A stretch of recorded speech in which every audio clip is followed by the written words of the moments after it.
হিস্ট্ৰিকেল research কোনো এটা বস্তু সম্পৰ্কে আগত ঘটি যোৱা বা আগত অলৰেডি ঘটি থকা এই বস্তুটো সম্পৰ্কে আমি যেতিয়া আলোচনা কৰো it is called historical research okay next এটা মেইন টপিক হয় যে গ্ৰাউন্ডেড থিওৰি শুনিছে grounded theory so grounded theory means তোমালোকৰ ধৰা সোসাইটি তোমালোকে সবে থাকা সোসাইটি কিছুমান পাৰ্টিকুলাৰ প্ৰবলেম আছে ঠিক আছে সবৰে কিছুমান প্ৰবলেম থাকে poverty lack of proper education আৰু কি হ'ব পাৰে lack of discipline lack of value education okay বৰ্তমান সোসাইটিৰ সবচে যদি ডাঙৰ এটা প্ৰবলেম হৈছে lack of value education ল'ৰা ছোৱালী বিলাকে ডাঙৰক সন্মান কৰিব নাজানে কথা ক'ব নাজানে কিন্তু আজিৰ পৰা 10 বছৰ আগতে এটা আছিল জানো নাই সো দিনে দিনে পাৰ্টিকুলাৰলি কিছুমান আমাৰ প্ৰবলেমস গেইন হৈ আহিছে হয়নে সো এই প্ৰবলেম বিলাকৰ আমি প্ৰপাৰ ষ্টাডি কৰি পেলাই ইনে গ্ৰাসৰুট লেভেল মানে কি একদম তলৰ পৰ্যায়ৰ পৰা আমি থিওৰি বিল্ড আপ কৰিব লাগিব যাতে for the solutions of the problem of the individual those are live in our society so প্ৰত্যেকটো মানুহৰ আমি কি কৰিব লাগিব সমাজত যে বসবাস কৰে প্ৰত্যেকটো মানুহৰ সমস্যাবিলাক সমাধান কৰাৰ কাৰণে আমি যেটো থিওৰি বিল্ড আপ কৰা হয় হেতুকে আমাৰ গ্ৰাউন্ডেড থিওৰি বুলি কোৱা ক্লিয়াৰ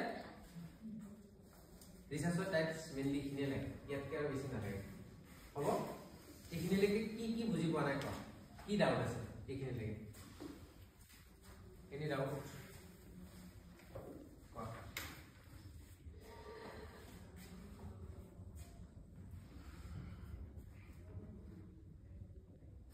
নাই সব বুঝে গেছে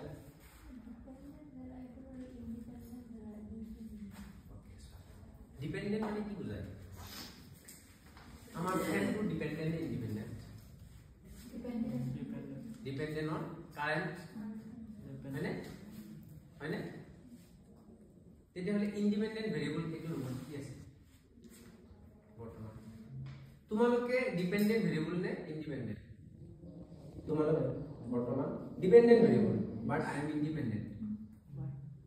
in this classroom I am a independent variable আৰু তোমালোকৰ dependent বুজি পালা না কি কৈছো মোৰ ইম্প্যাক্ট তো তোমালোকৰ ওপৰত পৰি আছে মোৰ ইম্প্যাক্ট তো তোমালোকৰ ওপৰত বেছিকে পৰি আছে কিয় পৰি আছে কাৰণ তোমালোকে নেট এক্সামটো এচিভ কৰিবা আমাৰ এটা পাৰ্টিকুলাৰলি এইমছ আছে সেই এইমছ তো আমি এচিভ কৰাৰ কাৰণে আমি ইয়াতে আহিছো সো আৰু মোৰ প্ৰভাৱটো তোমালোকৰ ওপৰত পেলাই আছে ঠিক আছে তোমালোকৰ এইমছ টু ফুলফিল কৰাৰ কাৰণে মোৰ প্ৰভাৱটো তোমালোকৰ ওপৰত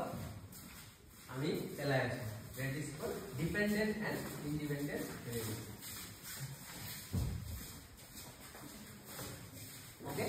clear বৰ্তমানলৈকে ক্লিয়াৰ বুজি পালা এতিয়া একদম সিম্পল ডিপেন্ডেন্ট আৰু ইন্ডিপেন্ডেন্ট বুজি কিয় নপোৱা ডিপেন্ডেন্ট বস্তুটা কিছু কোনো এটা বস্তুৰ ওপৰত ডিপেন্ড হৈ আছে আৰু ইন্ডিপেন্ডেন্ট মুক্ত ঠিক আছে এইটো ক্লাছৰুমত তোমালোকে ডিপেন্ডেন্ট হৈ আছে বৰ্তমান মোৰ ওপৰত আৰু মই বৰ্তমান মুক্ত হৈ আছো হয়নে ঠিক তেনেকৈ ভেৰিয়েবলছৰ ক্ষেত্ৰত মানে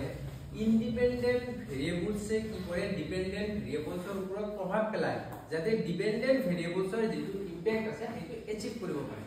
মানে যেটো এইমছ আছে সেইটো এচিভ কৰিব পাৰে যেটো ষ্টাডি আমি কৰি আছো সেইটো সম্পৰ্কে ধাৰণা লৈ পেলাই ইন্ডিপেন্ডেন্ট ভেৰিয়েবলছে কি কৰে ডিপেন্ডেন্ট ভেৰিয়েবলছৰ ওপৰত প্ৰভাৱ পেলায় ক্লিয়াৰ এতিয়া আৰু কিবা আছে নাই নাও come to the main topic is sampling বহুত important sampling ethnographic research so ethnographic research mainly study about a culture phenomenon and society ঠিক আছে যেতে উদাহরণ কালচারের বিষয়ে স্টাডি করো ফেনোমেনন বিষয়ে স্টাডি করো সোসাইটির বিষয়ে স্টাডি করো mainly ethnographic research about culture ঠিক আছে সংস্কৃতিৰ বিষয়ে যেটো আমাৰ গৱেষণা আলোচনা কৰে এটোকে আমাৰ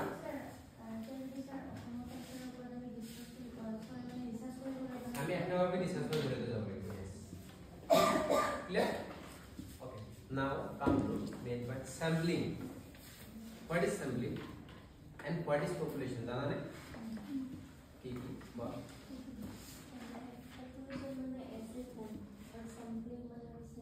is a part ওকে তুমি যদি তোমালোকে যদি গোটেই এনএস কলেজৰ ভিতৰত ষ্টাডি কৰিব বিচৰা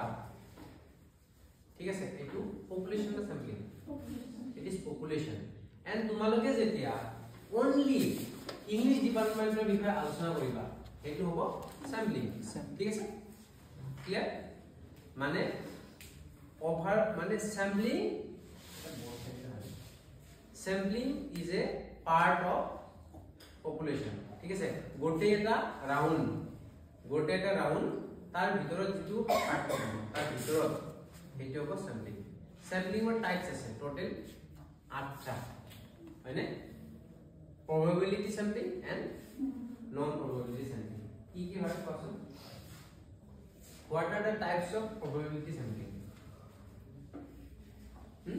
what are the types of probability এই কিটা কিন্তু বহুত ইম্পর্টেন্ট তোমালোকে গ্যারান্টি কোশ্চেন পাবা 100% গ্যারান্টি কোশ্চেন পাবাই স্যাম্পলিংৰ পৰা হাইপোথেসিসৰ পৰা আৰু এথনোগ্ৰাফি বা ফেনোমেনলজিক্যাল ৰিসাৰ্চ দুটা কোশ্চেন আহিব ইয়াৰ পৰা আৰু ৰিসাৰ্চৰ মানে আজিকালি তিনটা মান কোশ্চেন আহে ইয়াৰ পৰা আহে ম্যাক্সিমাম ঠিক আছে সো স্যাম্পলিং ফার্স্ট স্যাম্পলিং টু হল probability sampling or types কিটা হল চাইটা simple random sampling তাৰপিছত stratified random sampling systematic random sampling and cluster okay এই চাইটা main and non probability sampling আছে convenience sampling judgmental sampling quota sampling and snowball sampling ঠিক আছে এতিয়া কথাটো হল what is simple random sampling to কি হয় any idea do you have any idea regarding what is simple random sampling কিবা ধারণা আছে equal and independent sample member of মানে simple random sampling to হল যে মই এটা স্টাডি কৰিম ঠিক আছে কিবা এটা টপিকৰ ভিতৰত মই স্টাডি কৰিম for example academics achievement and parental involvement তোমালোকৰ পেৰেন্টাল ইনভলভমেন্ট আৰু একাডেমিক এচিভমেন্টৰ কাৰণে মই এটা স্টাডি কৰিম টপিকটো হল এটো সো এতিয়া তোমালোকে ইয়াতে গোটেই যিকেইজন ষ্টুডেন্ট আছে সবৰে ইকুৱেল অপৰচুনিটি আছে সিলেক্ট হয় এটো লটাৰী মেথড বুলি কোৱা হয়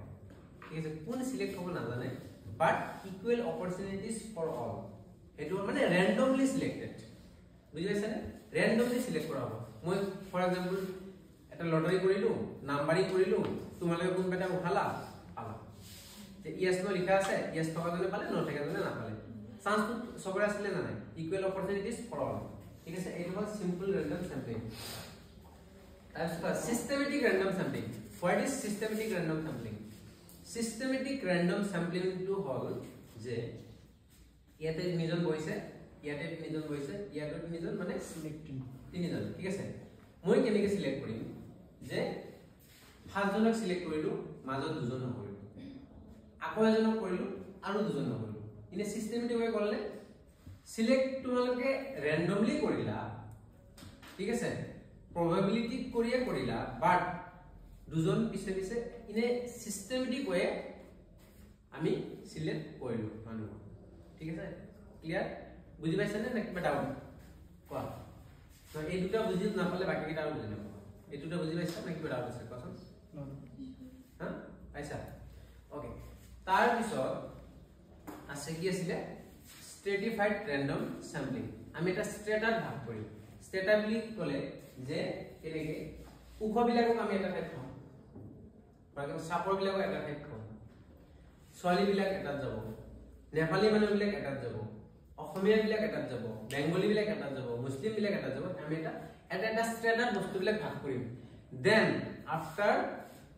স্ট্যান্ডাৰ্ড ভাগ কৰাৰ পিছত আমি সেই বস্তুটো randomly সিলেক্ট কৰিম it is called stratified random sampling ঠিক আছে ফাৰ্স্ট আমি স্ট্যান্ডাৰ্ড ভাগ কৰি লম যে ইয়াতে যদি আমি স্ট্যান্ডার্ড বনাব লাগে কি হবনো কি হয় স্ট্যান্ডার্ড বনালে ভাল হ'ব ডিপাৰ্টমেন্টৰ সব কিটা বেলেগ বেলেগ ব্যাকগ্ৰাউণ্ডৰ পৰা একদম ইকুৱেল মানুহ আমি বেলেগ বেলেগ ব্যাকগ্ৰাউণ্ডত থব লাগে হৈ পেলাই আমি কি কৰিম এটা স্ট্যান্ডাৰ্ড আৰু স্ট্যান্ডাৰ্ড ভাই পেলাই আমি এই স্ট্যাটাৰ পৰা মানুহবিলাক সিলেক্ট কৰিম ফৰ দা স্টাডি ঠিক আছে ক্লিয়াৰ নেকি ডাউট তাৰপিছত আছে ক্লাষ্টাৰ ষ্টেট আৰু ক্লাষ্টাৰ অলমোষ্ট মানে সিমিলাৰিটি আছে ক্লাষ্টাৰ বুলি ক'লে কি বুজায় নো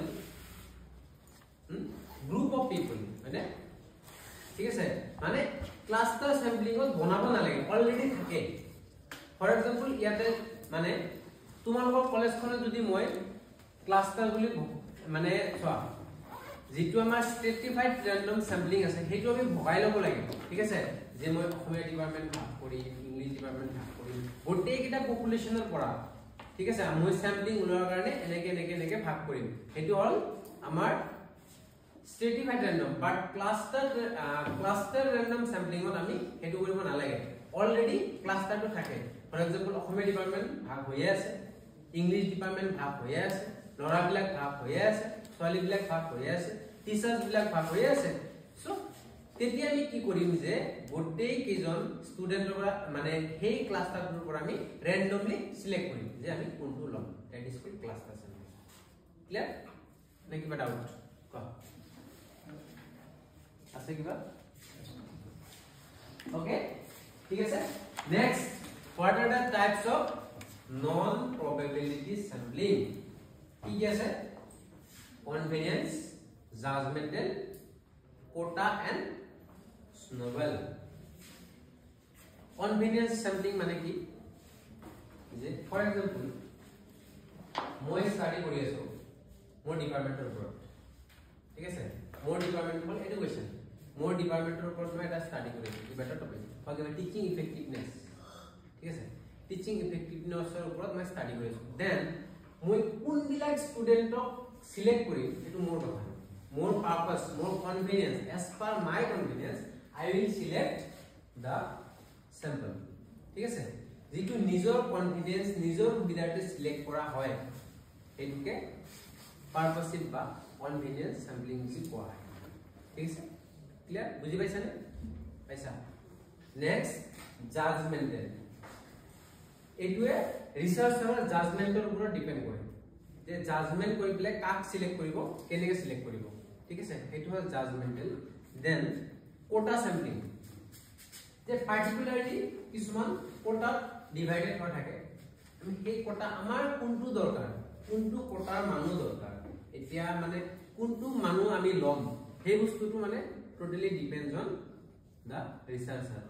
ঠিক আছে that is called quota sampling and last one is snowball snowball তো হল chain system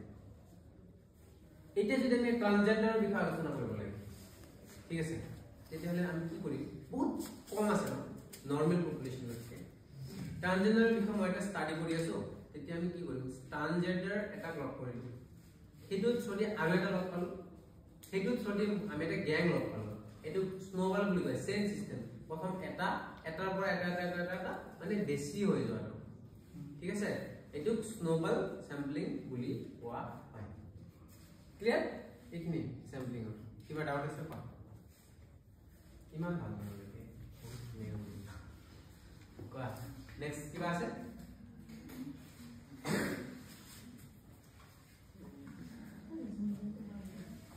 judgmental to first asile second মানে রিসার্চার জনে জাজ করে মানে কাক সিলেক্ট করে ঠিক আছে এটো ডিপেন্ড অন রিসার্চার জনে জাজ করে যে কি সিলেক্ট কৰিব কাক সিলেক্ট কৰিব এটো জাজ কিবা আছে আমরা সফর করলে ভালো আমি যে আমার ইসি আছে ঠিক করে দাও আপনি মন না লাগে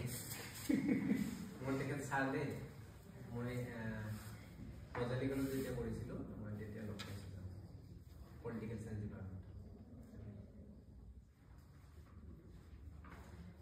খাস আজি আমি ডিসকাস কৰিলো what is research what are the types of research qualitative quantitative তাৰপিছত ওকে মই আৰু এটা বস্তু ডিসকাস কৰিলো হাইপোথিসিস তো ডিসকাস কৰিলো দেন মই গোটে ৰিপিট কৰিলো ঠিক আছে তো হাইপোথিসিস মানে কি নো হোৱাট ইজ হাইপোথিসিস কোৱাচোন অনুমান কৰা আৰু assumption কৰা আইডিয়া আনুমানিক ধাৰণা কৰা যে বস্তুটো এনেকুৱা হ'ব পাৰে হাইপোথিসিস ৰিসাৰ্চ হাইপোথিসিস কেইটা থাকে মেইনলি দুটা এটা হল নাল হাইপোথিসিস আৰু এটা হল alternative hypothesis. Then what is null hypothesis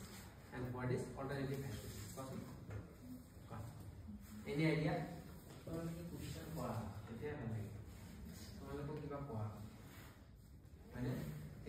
teaching learning process बहुत effective है जोश থাকে मैं भारी देख तुम्हारा बहुत जोश है क्या so null hypothesis माने की जाना ना ये तो एकदम hypothesis की ना है research hypothesis और पूरा दूसरा बस्तु है वो ऐसा null hypothesis और alternative और type 1 error and type 2 error ये यार पूरा क्वेश्चन नहीं हो ऐसा क्वेश्चन आएगा यार पूरा है बेलेग null एक को सामने करना so null hypothesis माने और जे alternative hypothesis to correct करार करने null hypothesis to reject करना ठीक है सर अलग माने critical बुझी लो बात बोर्ड होले वाले से बोर्ड होले बोर्ड आसे ताते हाँ इसको ऊपर जाओ अपार जाओ मैं इसको ऊपर नहीं